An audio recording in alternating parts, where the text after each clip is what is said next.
तो आपकी जो परीक्षा होगी आरआरबी एनटीपीसी की, उसमें जीके के साथियों पूरे के पूरे 40 सवाल पूछे जाएंगे। और मेरा मानना है साथियों 10 से 12 सवाल साथियों, लगभग 12 से 13 सवाल आपके बिल्कुल आसान आएंगे, बिल्कुल सिंपल आएंगे। तो अगर आप साथियों इन 40 में से ये 12 से 13 सवाल जो आसान टाइप के आएंगे, अगर वो आप करना ही करना चाहते हो, तो आज की इस वीडियो के 136 सवालों को जरूर देखकर जाइएगा साथियों परीक्षा को देने, क्योंकि यहाँ से वो आपके 10 से 12 सवाल डिक्टो आपको देखने को मिलेंगे। तो एक क्लास बहुत तेजी के साथ मैं कराऊंगा साथियों। इन सवालों के जवाब आप लोग देते जाइएगा, और जितने सवालों के जवाब आपको नहीं मालूम है उनको आप लोग तैयार कर लीजिएगा, ठीक है ना। चलिए तो साथियों 10 से 12 नंबर वाली इकलौती एक क्लास है। चलिए तो पहला सवाल है, कह रहे कि सौर मंडल में कुल कितने ग्रह हैं, तो मैं कहूंगा 8 ग्रह हैं, आंसर जिनका ऑप्शन नंबर डी के साथ है, तो बिल्कुल सही है। उसके बाद देखिए अगला सवाल, सौर मंडल की खोज किसके द्वारा की गई थी, तो अगर आपका जवाब कॉपरनिकस है तो आपका जवाब बिल्कुल सही है। उसके बाद देखिए साथियों सौर मंडल का जन्मदाता की अगर बात करें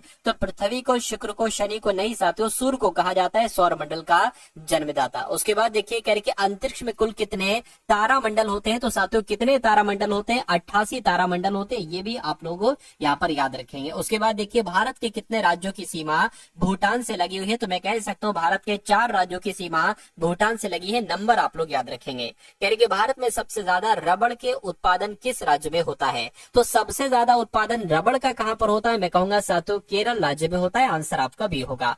गन्ना उत्पादन में भारत विश्व में साथियों कौन से स्थान पर है, आपसे ये पूछा जा रहा है, तो आप लोग याद रखेंगे दूसरे स्थान पर है ना। भारत जो है ना गन्ने के उत्पादन में ये दूसरे स्थान पर है। अगला सवाल देखिए कह रहे यहाँ पर साथियों लबुल परियोजना नहीं होना चाहिए, तुलबुल परियोजना होना चाहिए। क्या साथियों, अगर आपके एग्जाम में डायरेक्ट आ जाए कि तुलबुल परियोजना किस नदी पर स्थित है, तो ये साथियों झेलम नदी पर स्थित है, आंसर अगर आपका सही है। बाद देखिए वायुमंडल में सर्वाधिक कौन सी गैस मिलती है, मैं कहूंगा नाइट्रोजन गैस मिलती है। अच्छा कितने प्रतिशत मिलती है, इस बात का जवाब मुझे आप दीजिए साथियों कमेंट सेक्शन में। उसके बाद देखिए कह रहे कि मेघ गर्जन यानी कि जो बादल वगैरह गरजते हैं ना, ये वायुमंडल की किस परत में गरजते हैं, ओजोन मंडल नहीं, मैं कहूंगा साथियों शोभ मंडल में गरजते हैं। शोभ मंडल कहां पर लिखा हुआ है, ऑप्शन नंबर बी में लिखा हुआ है। उसके बाद देखिए अगला सवाल कह रहे कि विश्व में सबसे ज्यादा वर्षा वाला स्थान कौन सा है, तो मासिन नाम होना चाहिए, मासिन नाम साथियों आपका राइट आंसर होगा। विश्व का सबसे ऊंचा जलप्रपात की अगर बात करें कौन सा है, तो ये भी आप लोग याद रखेंगे, जो एंजल जलप्रपात है ना साथियों विश्व का सबसे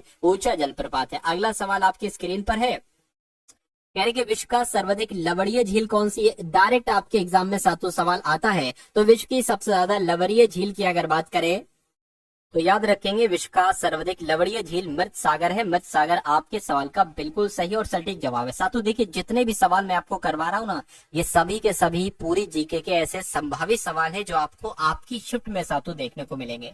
इसलिए समझदारी इसी में होगी साथियों कि इन सभी सवालों को आप लोग घोल कर पे जाइए और अपने एग्जाम को क्रैक कर डालिए। तो साथियों अगर अभी तक आपने इस वीडियो को लाइक नहीं किया है तो वीडियो को लाइक कर दीजिए, और टारगेट सिलेक्शन चैनल पर नए हैं तो चैनल को भी साथियों तुरंत आप लोग सब्सक्राइब कर दीजिए, और एक कमेंट कर दीजिए साथियों जय हिंद का, मुझे बहुत अच्छा लगेगा। तो एक कमेंट भी साथियों कर दीजिए और बताइए इसका राइट आंसर क्या है। भारत के किस राज्य में एक भी रेलवे स्टेशन नहीं है, तो अगर ये सवाल आता है तो सिक्किम आपको बता देना है। उसके बाद देखिए किस जीव के पास आंखें नहीं होती, सांप के पास, केचुए के पास, केकड़े के पास, चमगादड़ के पास, मैं कहूंगा केचुए के पास साथियों आंख नहीं होती है। अशोक चक्र में कितनी तीलियां होती हैं, मैं कहूंगा साथियों अशोक चक्र में 24 तीलियां होती हैं। उसके बाद देखिए ऐसा कौन सा जीव है जो भारत का राष्ट्रीय पक्षी है, तो भारत का राष्ट्रीय पक्षी साथियों मोर होता है, इसलिए सही जवाब आपका डी होगा। हवाई जहाज के टायरों में कौन सी गैस भरी जाती है, तो हवाई जहाज के टायरों में साथियों नाइट्रोजन गैस भरी जाती है, ये आप लोग याद रखेंगे, आंसर आपका सी होगा। कह के चांद पर जाने वाला पहला जानवर कौन सा, मुझे बता दीजिए। तो जानवर की अगर बात करें जो चांद पर गया था, अच्छा चांद पर जाने वाला पहले कौन व्यक्ति थे, है ना, चांद पर जाने वाले पहले कौन व्यक्ति थे, उनका मुझे नाम कमेंट में आप लोग बताइएगा। और जानवर मैं आपको बता देता हूँ साथियों, कुत्ता वो जानवर था जो चांद पर सबसे पहले गया था। उसके बाद देखिए भारत में चाय का सबसे बड़ा उत्पादक राज्य कौन सा है, तो अगर बात करते हैं यहाँ पर साथियों असम राज्य की, तो असम राज्य चाय का सबसे बड़ा उत्पादक राज्य है भारत में। भारत में सबसे ज्यादा कौन सा फल खाया जाता है, तो साथियों भारत में सबसे ज्यादा कौन सा फल खाया जाता है, केला, सेब, आम, पपीता। तो अगर आपका जवाब केला है तो आपका जवाब बिल्कुल सही है। सच या झूठ का पता लगाने के लिए एक मशीन होती है, उस मशीन का नाम क्या होता है मुझे बताइए। Polygraph, stenographer, Telegram, seismograph. मैं कहूंगा पॉलीग्राफ की मदद से साथियों सच या झूठ का पता लगाया जाता है। अगला देखिए करेंगे, ऐसा कौन सा जानवर है जो जन्म लेते ही माँ को खो देता है। तो किसकी बात चल रही है फटाफट साथियों आप लोग मुझे यहाँ पर बता दीजिए। तो बिच्छू की अगर बात करें, बिच्छू आपका यहाँ पर साथियों राइट आंसर होता है, ये माँ को खो देता है ना। किस फल को अमृत फल के नाम से भी जाना जाता है? तो पता साथियों अमृत फल किसे कहा जाता है मुझे बताइए। अंगूर को कहते हैं, तरबूज को कहते हैं, अनार को कहते हैं, या साथियों अमरूद को कहते हैं? मैं कहूंगा अमरूद को साथियों क्या कहा जाता है? अमृत फल कहा जाता है। अच्छा यहाँ पर बिच्छू की अगर बात करें, देखिए जब मादा बिच्छू अपने बच्चे को जन्म लेती है तो वो मर जाती है, और जब वो माँ मर जाती है तो जो बच्चे होते हैं ना वो अपनी माँ को ही साथियों खा जाते हैं, मरी हुई माँ को खा जाते हैं। तो इसलिए साथियों आपका ये प्रश्न बना, और इसलिए है ना ये प्रश्न आपसे कई बार पूछा भी जा चुका है कई सारे एग्जाम में। तो उसके बाद देखिए अगला सवाल आपकी स्क्रीन पर करके, ऐसा कौन सा जानवर है जो अंधेरे में भी देख सकता है? फटाफट एक बार कमेंट करके मुझे बताइए। तो अगर बात करते हैं साथियों यहाँ पर किसकी, क्या कुत्ता, हिरण, चीता, बिल्ली? मैं कहूंगा चीता जो है ये जानवर अंधेरे में भी देख सकता है। उसके बाद देखिए भारत के किस नदी में हीरा पाया जाता है? तो कौन सी नदी है? मैं कहूंगा कृष्णा नदी है जहां पर साथियों हीरा पाया जाता है। उसके बाद देखिए भारत कितने वर्षों तक अंग्रेजों का गुलाम रहा? तो भारत कितने वर्षों तक अंग्रेजों का गुलाम रहा? भारत 200 वर्षों तक साथियों अंग्रेजों का गुलाम रहा। कटहल किस देश का राष्ट्रीय फल है? नेपाल का नहीं साथियों, श्रीलंका का राष्ट्रीय फल है, ये आपको याद रखना है। उसके बाद देखिए पृथ्वी पर प्रथम उगाई जाने वाली फसल साथियों कौन सी थी? वैसे अगर देखा जाए तो जौ आपका आंसर होना चाहिए, लेकिन ऑप्शन में नहीं है जौ, तो आलू आपका आंसर हो जाएगा। उसके बाद देखिए माचिस का आविष्कार किस देश में हुआ था? तो माचिस की अगर बात करें साथियों इंग्लैंड में इसका आविष्कार किया गया था, आंसर आपका जाएगा बी के साथ। उसके बाद देखिए किस फल का बीज बिच्छू का जहर तुरंत उतार देता है मुझे बताइए। तो इमली आपका राइट आंसर हो जाएगा, यानी कि इमली का फल का बीज बिच्छू का जहर तुरंत उतार देता है। उसके बाद देखिए कुत्ते के अलावा और किस जीव को बम ढूंढना सिखाया जाता है? तो किसकी बात चल रही है फटाफट बताइए। शेर को, कछुए को, चिंपैंजी बंदर को, या मधुमक्खी को? तो साथियों मधुमक्खी की अगर बात करें तो मधुमक्खी आपके सवाल का सही जवाब हो जाएगा। कुत्ते के अलावा जो है ना ये मधुमक्खी भी साथियों इसको बम ढूंढना सिखाया जाता है, आंसर आपका डी होगा। उसके बाद देखिए भारत का राष्ट्रीय मिठाई आपसे यहाँ पर पूछी जा रही है साथियों मुझे बता दीजिए। तो क्या बर्फी है, रसगुल्ला है, केला है, जलेबी है? तो जलेबी अगर आपका जवाब है तो बिल्कुल सही है। किस मंदिर को ब्लैक पैगोडा के नाम से जाना जाता है? तो साथियों सूर्य मंदिर की अगर बात करें, सूर्य मंदिर को ब्लैक पैगोडा के नाम से जाना जाता है। अगला क्वेश्चन देखिए इतिहास का जनक किसे कहा जाता है? हेरोडोटर को या हिक्टर की अगर बात करें, हिक्टर को, अरविंद घोष को, या साथों विक्रम सेठ को? देखिए हेरोडोटस यहाँ पर लिखा होना चाहिए था। हेरोडोटस की अगर बात करें इनको इतिहास का जनक कहा जाता है। ऋग्वेद के सबसे प्रमुख देवता अगर आपसे एग्जाम में आपके पूछ ले तो आप साथों क्या बताएंगे? तो अगर आप इंद्रदेव बताएंगे तो आपका जवाब बिल्कुल सही कहलाया जाएगा। सिंधु घाटी सभ्यता की लिपि कौन सी थी आपसे पूछा जा रहा है। देखिए सिंधु घाटी सभ्यता की लिपि को सिंधु लिपि भी कहा जाता है, हड़प्पा लिपि भी कहा जाता है, लेकिन इस लिपि को क्या अभी तक साथियों पढ़ा नहीं जा सका है, तो इसलिए अज्ञात आपके सवाल का आंसर हो जाएगा। जहांगीर किसका पुत्र था आपसे पूछा जा रहा है। तो जहांगीर की अगर बात करें किसका पुत्र था मुझे बताइए। क्या अकबर का पुत्र था? बिल्कुल सही साथियों अकबर का पुत्र था। और जैन धर्म के अनुसार जिन शब्दों का क्या अर्थ होता है? जिन क्या है ना, जैन धर्म की अगर बात करें तो जिन का मतलब पता क्या होता है साथियों? विजेता होता है, विजेता आपका आंसर हो जाएगा। उसके बाद देखिए त्रिपिटक किस धर्म की पवित्र पुस्तक है? तो ये तो साथियों बौद्ध धर्म की पवित्र पुस्तक है त्रिपिटक, इसलिए सही जवाब जिनका बी है तो बिल्कुल सही है। सबसे महत्वपूर्ण जनपद कौन सा है मुझे बताइए। तो जो मगध है ना इसमें से, इन चारों में से मगध सबसे महत्वपूर्ण जनपद है। अगला देखिए अर्थशास्त्र के लेखक की अगर बात करें तो साथियों अर्थशास्त्र के लेखक कौन है मुझे बताइए। देखिए यहाँ पर अगर चाणक्य होता तो चाणक्य आप लगा देते, या साथियों विष्णुगुप्त होता तो विष्णुगुप्त आप लगा देते, लेकिन यहाँ पर ऐसा कोई ऑप्शन नहीं है ना, तो इसलिए इसको स्किप कर देंगे। पृथ्वीराज चौहान के पिता कौन थे मुझे बताइए। तो पृथ्वीराज चौहान के पिता साथियों सोमेश्वर चौहान थे, इसलिए आंसर आपका जाएगा डी के साथ। उसके बाद देखिए भारत के किस क्षेत्र में कामरूप एक प्राचीन नाम है? तो किसकी बात चल रही है? असम आपका आंसर हो जाएगा। उसके बाद देखिए कह रहे किस राजपूत राजा ने मोहम्मद गौरी को पराजित किया था? तो पहली बार साथियों हराया था क्या आपका सही जवाब होगा मुझे बताइए। तो बघेल भूम आपका राइट आंसर हो जाएगा। बघेल भूम इन्होंने मोहम्मद गौरी को पहली बार हराया था। लोधी वंश के संस्थापक की अगर बात करें तो कौन थे साथियों, बहलोल लोधी, ये लोधी वंश के संस्थापक थे। उसके बाद देखिए रामचरितमानस में तुलसीदास ने किस भाषा का उपयोग किया था, तो किस भाषा का उपयोग किया था साथियों, अवधी भाषा का उपयोग किया था, जिनका आंसर ऑप्शन नंबर बी है, तो बिल्कुल सही है। चार मीनार का निर्माण किसने करवाया था, तो चार मीनार का निर्माण साथियों मोहम्मद कुली कुतुब शाह ने करवाया था, ये भी आप लोग याद रखेंगे। अगला सवाल देखिए, कह रहे कि चित्तौड़गढ़ का किला ये कहाँ पर स्थित है, पंजाब में, राजस्थान में, गुजरात में, मध्य प्रदेश में, तो राजस्थान में साथियों चित्तौड़गढ़ का किला स्थित है, ये आपको याद रखना है। उसके बाद देखिए अगला क्वेश्चन कह रहे कि हवा महल किस शहर में स्थित है, तो ये तो साथियों राजस्थान में स्थित है और राजस्थान के जयपुर में स्थित है हवा महल। उसके बाद देखिए अगला सवाल, किस किले को गोल्डन फोर्ट के नाम से भी जाना जाता है, तो अगर बात करते हैं साथियों जैसलमेर के किले को क्या गोल्डन फोर्ट के नाम से जाना जाता है, मैं कहूंगा बिल्कुल सही जवाब आपका। बाबर किस वंश का शासक था, तो बाबर की अगर बात करें ये साथियों मुगल वंश का शासक था, जिनका आंसर ऑप्शन नंबर ए है, तो बिल्कुल करेक्ट है। खालसा पंथ की स्थापना किसने की थी साथियों, तो गुरु नानक ने, गुरु अर्जुन देव ने, गुरु हरगोविंद ने, या गुरु गोविंद सिंह के द्वारा, मैं कहूंगा गुरु गोविंद सिंह के द्वारा ही खालसा पंथ की स्थापना की गई थी। अगला सवाल कह रहे हीमोग्लोबिन में कौन सा तत्व पाया जाता है, तो हीमोग्लोबिन की अगर बात करें सोडियम तो नहीं साथियों, इसमें लोहा पाया जाता है, लोहा आपका बिल्कुल सही जवाब हो जाएगा। लीची का कौन सा भाग खाया जाता है, एरिल, बीज, भ्रूणपोष या साथियों माध्यभाग, तो अगर आपके एग्जाम में ये सवाल आ जाए तो एरिल भाग जो है ना ये लीची का खाया जाता है। उसके बाद देखिए कह रहे कि नींबू का पीएच मान कितना होता है, सो साथियों नींबू का पीएच मान कितना होता है, 2.2, ये आप लोग याद रखेंगे, आपके एग्जाम में आ सकता है। 1857 के विद्रोह को उर्दू कवि ने देखा था, क्या लिखा हुआ है साथियों, 1857 के विद्रोह को है ना किस उर्दू के कवि ने देखा था, तो साथियों मिर्जा गालिब ने देखा था 1857 के विद्रोह को। उसके बाद देखिए कन्नौज किस वर्ष साथियों लड़ाई हुई थी, यानी कि कन्नौज की जो लड़ाई हुई थी वो कब हुई थी, तो वो 1540 में हुई थी, 1540 आपका आंसर हो जाएगा। दुनिया का सबसे अच्छा भोजन किस देश में मिलता है, तो दुनिया का सबसे अच्छा भोजन हम तो यही कहेंगे भाई साहब कहां पर मिलता है, भारत में मिलता है। भारत के साथ इटली आ गया तो इटली भी साथ आंसर आप लगा देना है ना। चलिए उसके बाद देखिए अगला सवाल आपकी स्क्रीन पर कह रही है वो कौन सा पक्षी है जो अपने आधे दिमाग को सुला सकता है, तो किस पक्षी की बात चल रही है साथियों, बत्तख की बात चल रही है। बत्तख एक ऐसा पक्षी है जो अपने आधे दिमाग को सुला सकता है। उसके बाद देखिए किस फल से हमें तेल प्राप्त होता है, तो किस फल से हमें तेल प्राप्त होता है, अकेला से, केले से, लीची से, कटहल से, नारियल से, मैं कहूंगा नारियल से हमें तेल प्राप्त होता है, आंसर आपका डी होगा। कौन सा पक्षी अपने बच्चे को दूध पिलाता है, तो कौन सा पक्षी अपने बच्चे को दूध पिलाता है, गौरैया, उल्लू, चमगादड़, तोता, मैं कहूंगा तोता आपका आंसर हो जाएगा। अगला सवाल देखिए कह रहे कि भारत की राष्ट्रीय मिठाई आपसे पूछी जा रही है, तो ये बात मैं आपको बता चुका हूँ, जलेबी भारत की राष्ट्रीय मिठाई है। भारत में सबसे बड़े मीठे पानी की झील साथियों कौन सी है मुझे बताइए, तो अगर आपका जवाब वूलर झील के साथ है तो आपका जवाब बिल्कुल सही हो जाएगा। अगला सवाल देखिए कह रहे कि अजूबों में से कौन सा अजूबा आगरा में स्थित है, तो अगर बात करते हैं आगरा में कौन सा अजूबा स्थित है, तो मैं कहूंगा ताजमहल साथियों ये आगरा में ही तो है, इसलिए जिनका आंसर ऑप्शन नंबर डी है तो बिल्कुल सही है। उसके बाद देखिए हवा महल भारत के किस शहर में स्थित है, यह भी मैंने आपको बताया था जयपुर में स्थित है। हाथी कौन सा रंग देखकर पागल हो जाता है, देखिए लाल की अगर बात करें या काला, हरा, पीला, मैं कहूंगा पीला रंग देखकर साथियों पागल हो जाता है, थोड़ा सा बौखला टाइप का जाता है।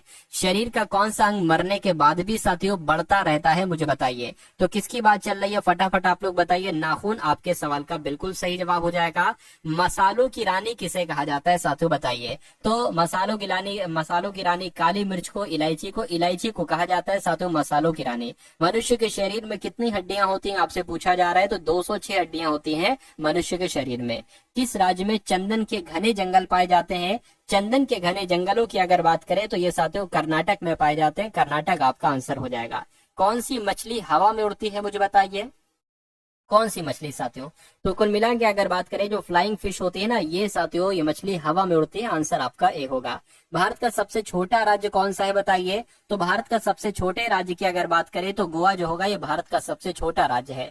अगला देखिए बुर्ज खलीफा को बनाने में कितना समय लगा था बताइए, तो बुर्ज खलीफा को बनाने में लगभग साथियों 5 वर्ष का समय लगा था। 5 वर्ष आपके सवाल का बिल्कुल सही और सटीक जवाब हो जाएगा है ना। अगला सवाल देखिए यानी कि गरीबों की गाय किसे कहा जाता है, भैंस को कहते हैं, ऊंट को कहते हैं, बकरी को कहते हैं, भेड़ को कहते हैं। तो साथियों बकरी को कहा जाता है गरीबों की गाय। उसके बाद देखिए कह रहे कि ना घर का ना घाट का, इस मुहावरे का मतलब क्या होता है बताइए। झूठा प्रदर्शन, एक से स्थिति, अपराध करना, कहीं का नहीं रहना, यानी कि कहीं का ना रहना, यानी कि ना घर का ना घाट का। आंसर आपका डी होगा। भारत का राष्ट्रीय त्योहार की अगर बात करते हैं तो साथियों क्या भारत का राष्ट्रीय त्योहार है, स्वतंत्रता दिवस आपका आंसर हो जाएगा। उसके बाद देखिए भारत का राष्ट्रीय खेल की अगर बात करें तो अगर आपके एग्जाम में सवाल आ जाए तो हॉकी आपको लगा देना है। उसके बाद देखिए 7 टापुओं का शहर किसे कहा जाता है बताइए। तो 7 टापुओं का शहर साथियों मुंबई शहर को कहा जाता है। आंसर आपका ए होगा। भारत में पहला कृषि विज्ञान केंद्र कहां पर स्थापित हुआ था। तो ये साथियों पता कहां पर स्थापित हुआ था, ये पांडुचेरी में स्थापित हुआ था। आंसर आपका बी होगा। उसके बाद देखिए कह रहे सर्वाधिक अम्लीय वर्षा किस देश में होती है। तो सबसे ज्यादा अम्लीय वर्षा की अगर हम बात करते हैं तो ये साथियों नॉर्वे देश में होती है। ये भी आपको याद रखना है। यानी कि यूरिया का रासायनिक नाम क्या है। तो यूरिया का अगर बात करें तो कार्बोमाइड है। क्या है साथियों, कार्बोमाइड जो है ना, ये यूरिया का रासायनिक नाम होता है। उसके बाद देखिए जवाई बांध साथियों किस राज्य में स्थित है। तो जवाई बांध गुजरात में नहीं साथियों राजस्थान में स्थित है। कहां पर स्थित है जवाई बांध, राजस्थान में स्थित है। लोनी नदी किस राज्य में स्थित है। तो लोनी नदी की अगर हम बात करें तो ये साथियों राजस्थान में स्थित है। आंसर आपका ऑप्शन नंबर बी होगा। उसके बाद देखिए कह रहे कड़गम किस राज्य का लोक नृत्य है। तो कड़गम पता जाते हो कहां पर किया जाता है, तमिलनाडु में किया जाता है। तमिलनाडु आपका बिल्कुल सही जवाब हो जाएगा। उसके बाद देखिए भारतीय जागृति का जनक किसे कहा जाता है। तो भारतीय जागृति की अगर बात करें, भारतीय जागृति का जनक साथियों राजा राममोहन राय को कहा जाता है। राजा राममोहन राय आपका बिल्कुल सही जवाब हो जाएगा। कह रहे जम्मू कश्मीर में जो उरी बांध है ये किस नदी पर स्थित है बताइए। जम्मू कश्मीर में जो उरी बांध है ना साथियों, ये झेलम नदी पर स्थित है। झेलम नदी आपका बिल्कुल सही जवाब है। यानी कि कावेरी नदी का उद्गम साथियों कहां से होता है। अमरकंटक से, महाबलेश्वर से, ब्रह्मगिरी पहाड़ियों से, त्र्यंबक पहाड़ियों से। मैं कहूंगा ब्रह्मगिरी पहाड़ियों से ही साथियों कावेरी नदी का उद्गम होता है। आंसर आपका ऑप्शन नंबर सी होगा। निम्नलिखित में से कौन सा स्थान जैन धर्म से संबंधित है मुझे बताइए। तो अगर बात करते हैं साथियों रतनगिरी की, तो रतनगिरी साथियों जैन धर्म से संबंधित है। आंसर आपका डी होगा। यानी कि किस नदी को दक्षिण भारत की गंगा कहा जाता है। आपका जवाब क्या होगा। अगर आपका जवाब गोदावरी है तो आपका जवाब बिल्कुल सही है। उसके बाद देखिए भारत के पहले राष्ट्रपति साथियों कौन थे। तो भारत के पहले राष्ट्रपति डॉक्टर राजेंद्र प्रसाद थे। और वायुमंडलीय दाब मापने वाले पैमाने को क्या कहा जाता है। तो इसको barometer, millimetre, volt meter, decametre. तो आपका जवाब अगर बैरोमीटर के साथ है तो आपका जवाब बिल्कुल सही है। कह रहे कि गुरुत्वाकर्षण की खोज किसके द्वारा की गई थी। तो न्यूटन के द्वारा की गई थी। बिल्कुल साथियों न्यूटन ने ही गुरुत्वाकर्षण की खोज की थी। मसालों का बगीचा किस राज्य को कहा जाता है। तो मसालों का बगीचा तो साथियों केरल राज्य को कहा जाता है। आंसर आपका जाएगा ऑप्शन नंबर बी के साथ। अगला सवाल है यानी कि बिहार बंगाल से अलग हुआ तो कब अलग हुआ। 1910 में, 1912 में, 1950 में, 1980 में। 1912 में साथियों बिहार बंगाल से अलग हुआ था। हीराकुंड जल विद्युत परियोजना किस नदी पर स्थित है आपसे पूछी जा रही है। तो ये साथियों महानदी पर स्थित है। हीराकुंड जल विद्युत परियोजना जो है ना ये महानदी पर स्थित है। अमीबा में कुल कितनी कोशिका होती है। तो अमीबा जो है ना ये एक कोशिकीय जीव है, इसलिए आंसर आपका जाएगा ऑप्शन नंबर ए के साथ। उसके बाद देखिए फिरोज शाह कोटला क्रिकेट स्टेडियम ये कहाँ पर है। तो ये कहाँ पर है साथियों के, ये नई दिल्ली में है। मैं कहूंगा बिल्कुल सही जवाब ये नई दिल्ली में ही स्थित है। ये बात आप लोग याद रखेंगे। चलिए तो नागालैंड की मुख्य भाषा अंग्रेजी है। अंग्रेजी यानी कि ऑप्शन नंबर डी आपका बिल्कुल सही जवाब हो जाएगा। उसके बाद देखिए अगला सवाल कह रहे कि बराबर की गुफाएं किस राज्य में है। तो ये बराबर की गुफाएं पता है कहां पर है साथियों, ये बिहार राज्य में स्थित है। बिहार आपका सही जवाब हो जाएगा। यानी कि आयरन शब्द का संबंध किस खेल से है। तो आयरन का संबंध साथियों गोल्फ खेल से है। आंसर आपका सी होगा। और सोमेश्वर की पहाड़ियां किस राज्य में स्थित है अगर आपसे पूछा जाए तो ये भी साथियों बिहार राज्य में स्थित है। अगला देखिए जैविक मरुस्थल किस नदी को कहा जाता है। तो दामोदर नदी को कहा जाता है साथियों जैविक मरुस्थल। नेक्स्ट नंबर का सवाल है कह रहे सालबाई की संधि किसके किसके बीच हुई थी। तो सालबाई की संधि रघुनाथ राव और ईस्ट इंडिया कंपनी नहीं, पेशवा नहीं साथियों, दौलत राम सिंधिया अंग्रेज नहीं साथियों, महादजी सिंधिया और अंग्रेजों के बीच हुई थी। बिल्कुल सही साथियों। आंसर आपका ऑप्शन नंबर डी होगा। उसके बाद देखिए पंचवर्षीय योजनाओं का विचार किस देश से लिया गया था। साथियों आपके 100 सवाल हो चुके हैं, लेकिन मैंने आपको बताया था पूरे 136 सवाल साथियों मैं आपको करवाने वाला हूँ। अधूरा ज्ञान आपको नहीं लेकर जाना है, पूरा ज्ञान आपको लेकर जाना है। 136 क्वेश्चन में करवा रहा हूं तो किसी वजह से करवा रहा हूं, कोई चीज आपकी कंप्लीट होगी, इस वजह से साथियों मैं 136 सवाल आपके करवा रहा हूं, है ना। चलिए तो अगर अभी भी लाइक नहीं किया तो वीडियो को तो साथों लाइक कर दीजिए आप लोग। चलिए तो बात करते हैं, कह रहे पंचवर्षीय योजना का विचार किस देश से लिया गया था, तो रूस देश से लिया गया था। रूस आपका सही जवाब हो जाएगा। उसके बाद देखिए शिवकिला धारा किस राज्य में स्थित है, तो ये साथों हिमाचल प्रदेश में स्थित है। आंसर आपका ए होगा। और किस देश का झंडा दोहरे त्रिभुज के रूप में है, तो किसकी बात चल रही है साथों, नेपाल की बात चल रही है। नेपाल देश का झंडा दोहरे त्रिभुज में है। नीला सेब कहाँ पाया जाता है, तो नीला सेब की अगर बात करें तो भारत में तो नहीं साथियों, ये चीन देश में पाया जाता है नीला सेब। अगला देखिए कह रहे कि गेटवे ऑफ इंडिया की स्थापना कब की गई थी, तो गेटवे ऑफ इंडिया की स्थापना 1911 में की गई थी। आप लोग याद रखेंगे साथियों, 1911 में ही गेटवे ऑफ इंडिया की स्थापना की गई थी। चलिए अगला देखिए जैन धर्म के संस्थापक साथियों कौन थे, तो जैन धर्म की अगर बात करें संस्थापक कौन थे मुझे बताइए। देखिए बाबा ऋषभदेव इसके पहले है ना, पहले तीर्थकर थे और यही इसके संस्थापक थे। वास्तविक संस्थापक पूछा जाए तो महावीर स्वामी आपको बता देना है। जैन धर्म के कुल कितने तीर्थकर रहे हैं, मैं कहूंगा 24 तीर्थकर रहे, ये भी आप लोग याद रखेंगे। उसके बाद देखिए कह रहे कि जैन धर्म के प्रथम तीर्थकर कौन थे साथियों, तो बाबा ऋषभदेव थे, ये मैं आपको बता चुका हूँ। उसके बाद देखिए कह रहे कि तीर्थकर शब्द किस धर्म से संबंधित है, तो ये भी आपको मालूम होना चाहिए, जैन धर्म से संबंधित है तीर्थकर शब्द। अगला देखिए जैन धर्म के 23वें तीर्थकर बाबा पार्श्वनाथ किसके पुत्र थे, तो ये साथियों राजा अश्वसेन के पुत्र थे, ये भी आप लोग यहाँ पर याद रखेंगे। अगला क्वेश्चन देखिए कह रहे कि महावीर स्वामी का जन्म कहाँ पर हुआ था, तो महावीर स्वामी की अगर बात करें इनका जन्म आपसे पूछा जा रहा है, मुझे बताइए। तो साथियों बिहार में इनका जन्म हुआ था और बिहार के कुंडग्राम में इनका जन्म हुआ था, ये बात आप लोग याद रखेंगे। आंसर जिनका ऑप्शन नंबर बी है तो बिल्कुल सही। कह रहे कि महावीर स्वामी के बचपन का नाम क्या था, तो इनके बचपन का नाम साथियों वर्धमान था। आंसर आपका ऑप्शन नंबर सी होगा।